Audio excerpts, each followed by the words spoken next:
बढ़ जाता है। खाली छोड़ी बटाता है। जितना स्टूडेंट है वो बताइए कोई पढ़ता है? सब लोग खाली छोड़ी बटाता है। कौन छौड़ावा ने पढ़ने जाता है, खाली कोचिंग में छावरी बटाता है। कौन छौड़ावा ने पढ़ने जाता है, खाली कोचिंग में छौरिया बटाता है।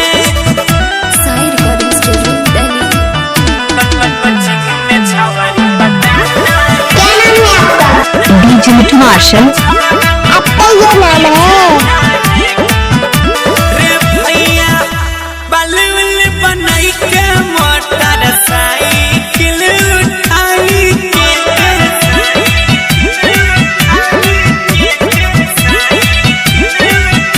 रे भैया बलवल बनाई के मोटर साइकिल उठाई के, नया नया माल के खैरो जे बाजारी जाएंगे। छौड़ी सबके पीछे पगलाया है, लुच्चों का ग्रुप बनाया है।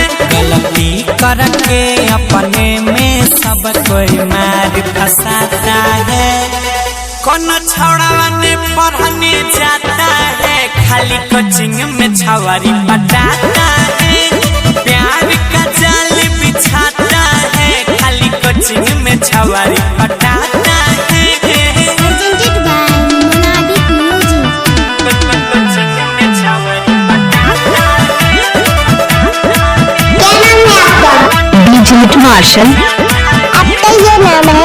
सुनो ने नया नया खून चढ़ल रहै छै जवानी,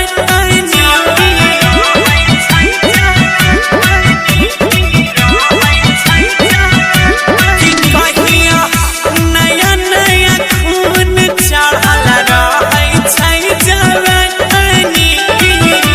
दम नहीं धरै छै जब तक छुइट जाई नहीं पानी। सुनो सानी गौरव कहता है, लड़की के फेरा में जो रहता है। गुड्डू लगती है गलत है, आगे चल के वो पछताता है। मल्लिक राकेश न पढ़ने जाता है, खाली कोचिंग में छवारी बटाता